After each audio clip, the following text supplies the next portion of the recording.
Hello, welcome back. If you are new here, this is episode 2 of my podcast. My name is Sabrina. I am a knitter, a designer sometimes, and I just wanted to start this channel to sort of have somewhere to talk about all of the things that I do with yarn and knitting and everything. So I have a few things to show you today. I know it's a few days late. I wanted to update a while ago, but I think everybody knows how that goes. I have my tea today. I'm drinking some Earl Grey with honey and milk, and I'm drinking it in this gorgeous mug that I got. I took my daughter back to where I grew up. It's a very small town called Occidental, and I actually grew up in Camp Meeker, which is literally, it's basically Occidental. It's so small, and it's this gorgeous pottery. They have a bunch of hand goods at a store down there, and so I got a little mug just to remember the trip, and it was really wonderful because I have a lot of really fond memories growing up there, and it was really good to share them with Scarlett. So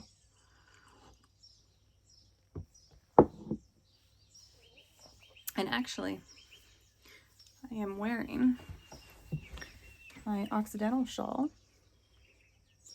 and I designed this with my hometown in mind. It's just a very cozy, the kind of shawl that, to me, it's the perfect size for just putting it on your shoulders and having a little mini blanket in the house, you know, just a little cozy thing to keep with you. And this is available on Ravelry and I think on Etsy as well. But, you know, again, if you have trouble with those, we can work something out. But one of the things that I really like about it is the end, because it has, the ribbing is like little mountains. Anyway, it's a really fun knit, in my opinion. So I figured, how perfect would it be to wear it today after going on my trip down to Occidental. All right, so a few things that I do have to show you. I have published my Swordfern Hat for free, and this is also available on Ravelry. But again, if you do not use Ravelry or cannot use Ravelry or choose not to use Ravelry, any of those reasons, very, very happy to send you the PDF of the pattern if you just send me an email or a DM or anything like that. So the hat uses caliper cables to create a fern, and then there's some little baubles. It's really, it's not as bad as it looks. It actually goes by pretty quickly. And, you know, I do have a video included also with the pattern that talks about the technique used. So, yeah. So I talked about it a little bit, you know, on Instagram whenever I released the pattern, but I had found out that the technique is somewhat similar to another hat that's out there, and so I reached out to the designer because I just felt bad. I think it's hard when you create something and then you're like, oh wait, that wasn't, you know, it makes you feel kind of not so good about yourself. So anyway, he was wonderful and just a wonderful designer, wonderful human being. So please, if you in the post, I put his username, Sultan Knits, and he has some really beautiful patterns, and I just think he's great. So anyway, it was I wanted to make this hat free because I felt like it would be a really good message. It's just a way to show that, like, we're a community, and it's like a gift, you know. I just wanted to give something back to a community that's been really, really kind to me and been a really wonderful place to be. So anyway, yes, the Swordfern Hat is available. I used the Woolberry Fiber Co. berry cormo, but any fingering, you know, weight would do. I had some testers use different, you know, types of superwash, non-superwash yarns, and they all worked out just fine. So there's that. And actually, one of my testers, Teresa from Fuzzy Whatnots, who is just a wonderful human being as well. I bought some yarn from her because she had this really beautiful non-superwash, it's that Peruvian wool. It's the black and white, but I mean, my favorite color here is this deep, the brown. It's really beautiful. So that's Fuzzy Whatnots, and I'm gonna link all of the things that I'm talking about in the bottom. And this colorway is called Autumn Lady. And I plan to make myself some really nice, cozy fall socks. Maybe I'll finish them by fall. We'll see. I also picked up a skein of taupe, and this is a superwash base. The reason that I chose to get a superwash base, which I don't normally buy, not because there's anything, I'm not crazy about the environmental impact of superwash yarns, but I appreciate that they have value and that also it's accessible for a lot of people, so I respect that. It's a subject you have to definitely be aware of many aspects of knitting, but the reason I bought superwash yarn this go around is because I'm making a hat and some booties for little baby. And I thought, as a new mom, it's just, you don't want to have to hand wash baby stuff. So I just wanted to give, I just think it's gorgeous. I mean, really. And I have some white, just some simple white stash busting yarn here that I thought I could do like little Fair Isle booties with, or hat. So I'll definitely keep you updated on that, but I'm looking forward to it. And she was kind enough, Teresa was, to send me a little sample of her non-superwash base that she's thinking about getting in her shop, because she knows I love non-superwash. And it's really beautiful. So it is a merino. It's a non-superwash merino, and she dyed it up in this really gorgeous purpley gray. And the one thing I really like about this one is that high twist that it has. I don't know if you can tell when you look at it, but it has a really high twist, which is nice. So she sent me this sample, and I think what I'm going to do to test it out is knit a Swordfern hat for my daughter, Scarlett. Yeah, I think that'd be perfect. It's really quite soft, and she is, when she was younger, she didn't seem to mind wool as much. I never really knit anything. Well, I take it back. I did knit her a jacket out of Alafos Lopi, and that's pretty itchy if you're not accustomed to it. She only wore it a handful of times. Actually, let me grab those. So these are the two sweaters that I knit for Miss Scarlett. I used Alafos, and it was, I can't remember the pattern, but if I do, I'll link it in the bottom. It's just very cute. It's got a little collar. It's like a raglan construction. And then I got these really beautiful little buttons, and I put some purple tuka wool on the sheeps. I just thought that was so sweet. But it was too itchy for Scarlett. Just a sad, sad day for me. But, you know, that's how little kids are. The other sweater that I knit for her that she actually did get quite a bit of use out of, and she's now starting to get a little bit big for it, which is good timing because she's also now starting to say that it's too itchy. So I don't know what to do. I knit this beautiful, I think it's like Petite Knits, who I don't really knit her stuff anymore. I don't really think she's very size inclusive, but at the time I was a very beginning knitter, and so yeah, I knit this novice junior, and what I did differently was I used a different increase around the neckline to create little eyelets around the yoke.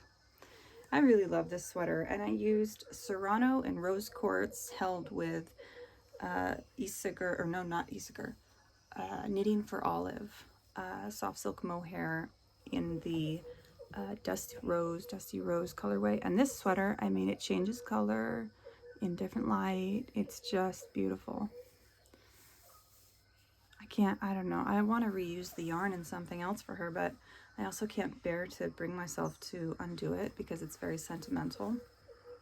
I'll probably just keep it if I ever have another kid, which I may not, or if Scarlett ever has a kid, or maybe somebody else. I want to see another child wear this because it is just such an amazing sweater.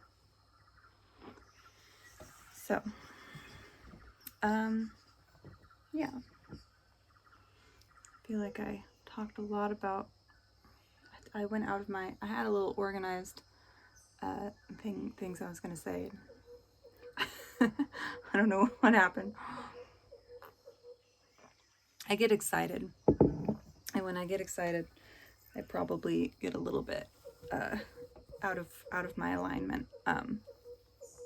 Oh, so I was talking about how I have a little baby to knit for.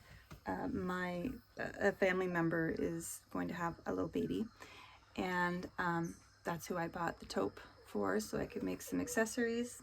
And then I also am working on this baby blanket. If I could get it untangled.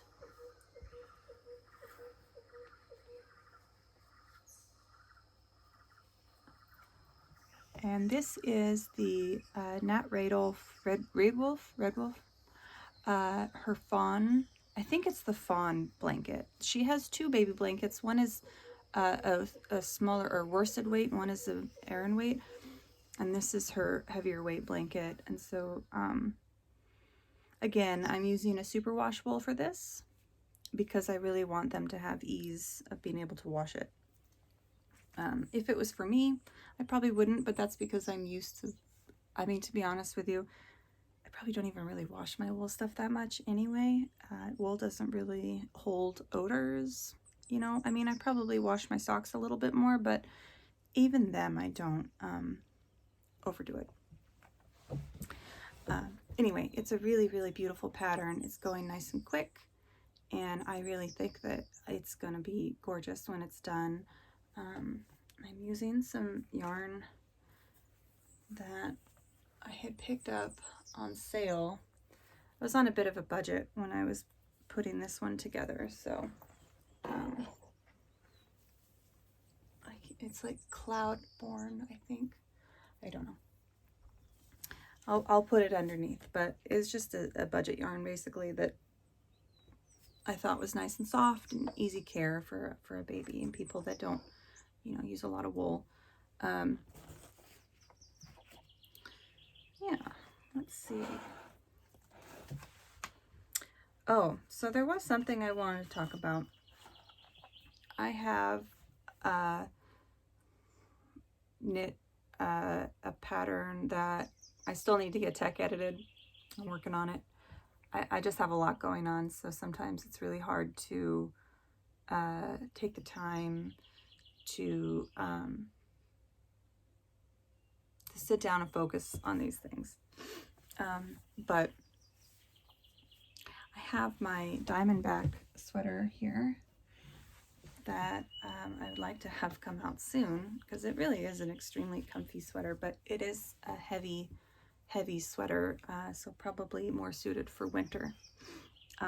But what I wanted to talk about is the whole circumstance with Quince & Co. right now. So this particular sweater is knit out of Quince & Co. I got it, or acquired it sometime last summer, and it is Osprey. But the reason I wanted to talk about it is because I really don't want to I don't want to give Quince & Co. more money. So they have really shown me that that's not someone who I want to have my business. But basically, all I'm trying to get at is that I'm going to try to come up with a couple options, directories to support alternative businesses. You know, I would love to find, I've already found a directory for some BIPOC business that I think has some beautiful inventory. So I'm going to continue to kind of curate some options for that. And then hopefully whenever this comes out, I'll have lots of different choices for people.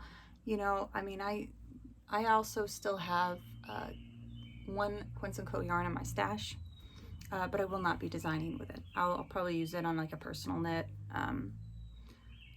So anyway, we won't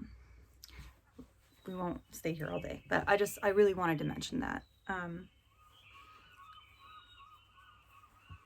So yeah, I've been wearing this sweater a lot actually.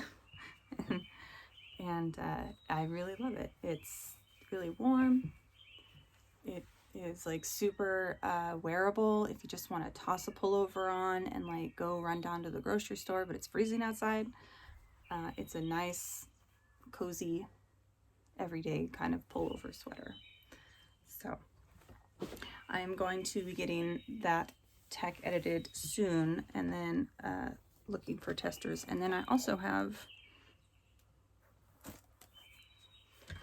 this, as you know, that I'm working on. So I can finally show a little bit more. Let's see. It's coming together really nicely. What I had envisioned when I drew the sketch is completely working, actually, and it doesn't usually happen like that when you're designing. Usually you'll have a sketch and then you'll hit a snag and then you have to, you know, divert and somehow go a different direction. So my sketch, I wanted to do like, this is all knit in one piece. There's the front, and then, you know, you attach arms. So the way it's coming out is pretty much exactly like that. I have the front done. So I have this crochet drop stitch braid, and it's down one side here because I haven't done this one yet. So after I finish, which I'm very, very close to finishing the front of this panel, I will drop all these stitches here in the garter panel and pick them up to make a braid. And I really think the Rositude has done a really good job at, that's my daughter, hold on. Inlay on the back is really pretty subtle, but then with the braid, it's just a really pretty, in this wool is really, really quite beautiful. So the braid comes up over the back, down the front, and then I will pick up the sleeves, and then also pick up the band around the neck. So yeah, gorgeous, just gorgeous wool, and I'm very excited about this. I think it's going to be a really fun knit for people. And of course, I'm using the most beautiful wool I've ever seen in my life. It's this. It's very pretty. It is like, when I look at that, I just feel like cozy. So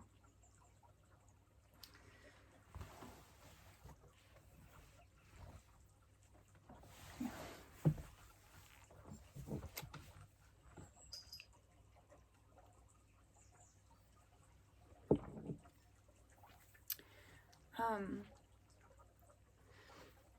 Another thing that I've been working on, and a couple things actually. I have these little mini skeins from my Sweet Sparrow Knits Advent calendar thing from over the holidays. And they're not really my style. Some of them are that came in the Advent. These particular ones are not. They're very shiny, but they're perfect for my daughter. She's a very shiny person. So what I'm doing is I'm making just a very simple little garter stitch shawl for her out of 5 of the little mini skeins. So I'm on the second color now. You probably can't even tell, but they have, what's so pretty is I wonder if it's going to show up. This yarn has little sparkles in it. You can see that, the little gold. And right now I'm knitting with this one. I cannot remember the names. Oh, there's a cat here, story of my life, of these. But then I'm going to be adding in these guys. So it's a real pretty pastel, springy sort of shawl that I think that she will really like. So working on that. Little munchkin shawl.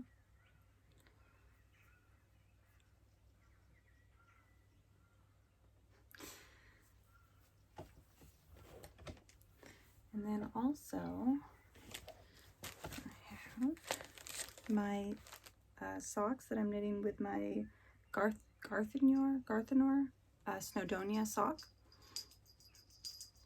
And I'm actually, I had an idea in my head that did not come to fruition. And actually even this heel you see right here, I'm actually going to change that. But this part is going to stay. And this is the cuff. It's a color work sock. And this is really, really, really beautiful sock yarn because it has so much personality. I mean, it's like just lovely to touch. It's nice and rustic. I just love it. This is beautiful. So I'm coming up with this sock pattern, and actually if I can finish this sock, it probably won't take me that long to get it ready for testers. So definitely will keep everyone updated on that. I'm really loving it. I think it's like super, super cool looking. So, and then that's with these two Snowdonia sock, which I highly, highly recommend. It's got a nice high twist. The sock yarn is very sturdy. Really, really, really recommend that sock yarn.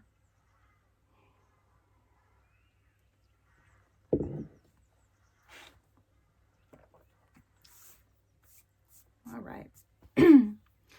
The other thing that I've been thinking about, when I knit Swordfern, I had a lot of ideas about how to use this motif on other items.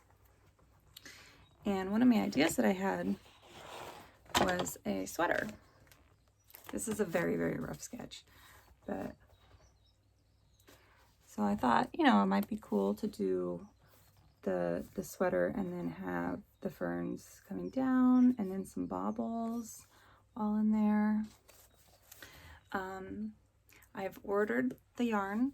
I ordered some DK weight from Woolen Twine from Jewel, and I am really excited to get it. I think I'll be getting it any day now. And my goal is that I'm actually going to try to make the ferns in a contrasting color. So the body of the sweater will be knit in this beautiful green wool. And then I ordered some, I don't have it with me yet, I ordered some like a grayish brown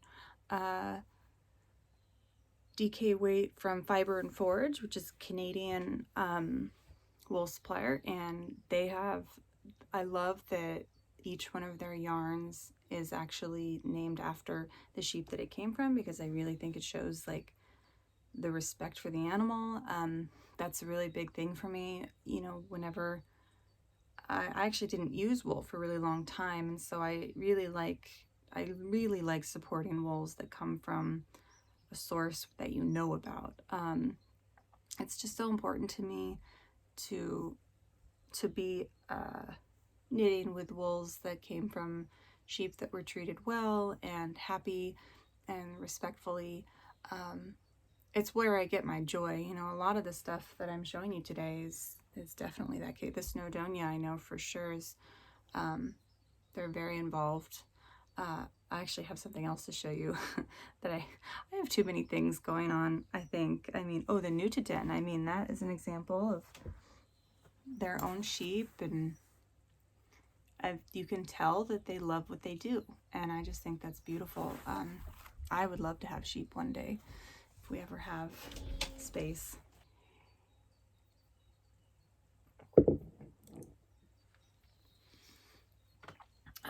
The other thing I want to show you, because I do have a lot of things going on, I have these, I've already unspun them, because initially these amazing skeins from Fiber Tales, it's her Gotland, oh man, it is just, it doesn't get any better than this. I'll just be honest with you. I mean,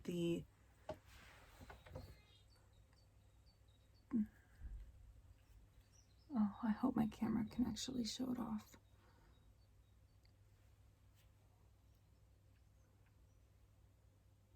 Well, camera doesn't do it as much justice as it deserves, because it is beautiful. And I really love this charcoal one. I mean, oh, look at the sheen. When I hold it like that, it actually looks like a planet or something, and it like picks up sunlight so beautifully.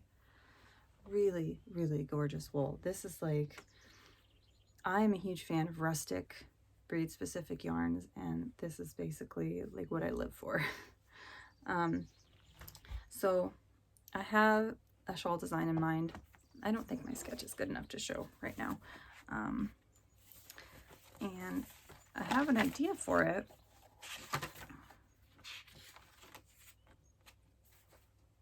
It's not a very good sketch. I wanted to do like a crescent shawl, because I've never knit one, and I have an idea to incorporate maybe some Shetland lace techniques. We will see how it all goes. I initially was going to pair the Fiber Tales wool with these. I have some Isager Jensen yarn skeins in this really pretty heathery rose color, and then I was going to put them, you know, with them, and I do think that that is a good match, but I don't know, something about it just didn't like. I even balled up one of the Jensen skeins up, because it is beautiful wool, but it's just not, the color isn't quite what I envisioned for these. So what I did was I bought some more yarn. I went back to Wool and Twine, and I ordered 2 skeins of her rustic merino sport weight. And because this is beautiful wool, but the tricky part about this wool is that the weight is unusual. It is not fingering, not DK, closest to a sport weight from what I've found. So it was hard to find something in a good enough, close enough yarn weight to use. But so I ordered some rustic merino sport weight, and it is in a rust colorway. So I am super excited to pair that with these, because I really think the rust will play well with these more neutral colors, cooler colors. Very excited to get it. Yeah, really, really looking forward to that, and really looking forward to sharing that with everybody. So yeah, I mean, that's kind of like my dream knits and things that I want to do. I really love rustic yarn, and just in its closest to natural state. I appreciate that. I actually really like it when it's kind of itchy and you can feel the closer to the animal, closer to the earth. It makes me very happy. So maybe one day, you know, if we ever buy land, I can buy some sheep and just make my own yarn. No, no, I'll probably still buy yarn from all these beautiful, beautiful people, because I mean, really, there's just so much gorgeous yarn out there, and yeah, what a treat. So one other thing that I thought I would mention, I didn't know if this is something that people really care about, but I've been doing some reading lately, and I have been really interested in like Celtic mythology. So I've been reading these two. This is very interesting.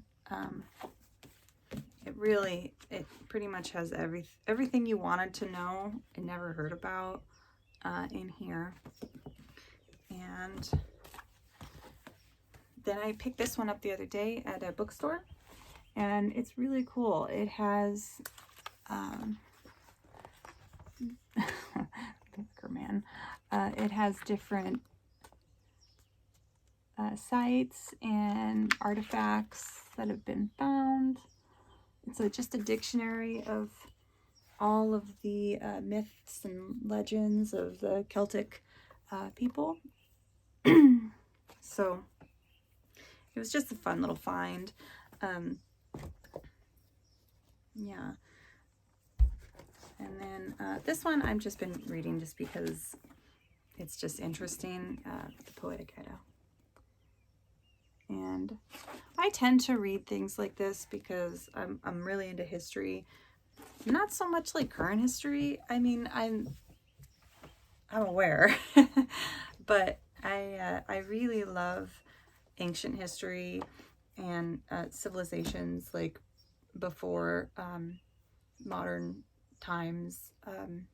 I just think that it's just so interesting how people lived without all of the things that we have now. And I mean, obviously some of it was not so good. Like modern medicine is definitely helpful. But anyway, I can recommend these books so far, and I'm just really enjoying them. So if you like reading historic things, please check these out. I'm going to put a little list down there under my video. You know, part of the reason that to switch gears a little bit, part of the reason that I have been trying to get these designs out there, kind of have everything ready quite a bit in advance, is because I will be starting a registered nursing program in the fall, and I'm very aware that obviously will be a huge time investment. And so basically I don't know how much design time I will have, and I don't want to sacrifice my personal knitting time, you know, to accommodate that, because it's really important to me that I am able to continue knitting, whether that be my designs or other people's designs. I need to make sure that I have time just for that. So I'm trying to get some of these designs ready for you guys, you know, before that all begins, so that we can actually share them. And then I can just knit other people's designs when I'm in the program. I'll probably have time for things like sock patterns, but things like garments, I don't think that that will be in the cards for a bit after I finish this beautiful Nutiden sweater. The Swordfern one, I'm hoping that I can have at least the sample done and the pattern written so that I'll have 3 completed garments to release over the next year. And that gives me plenty of time to make sure that they're all perfect and ready for release. So yeah, it's just time management. I mean, we all have to deal with it. We all have different things in our lives that keep us busy.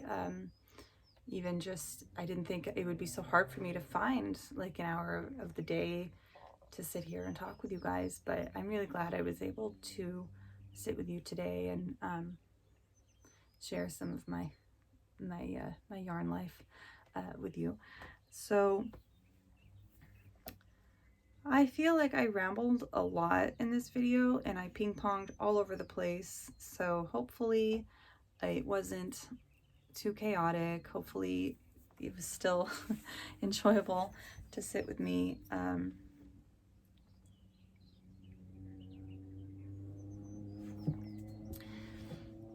You know, I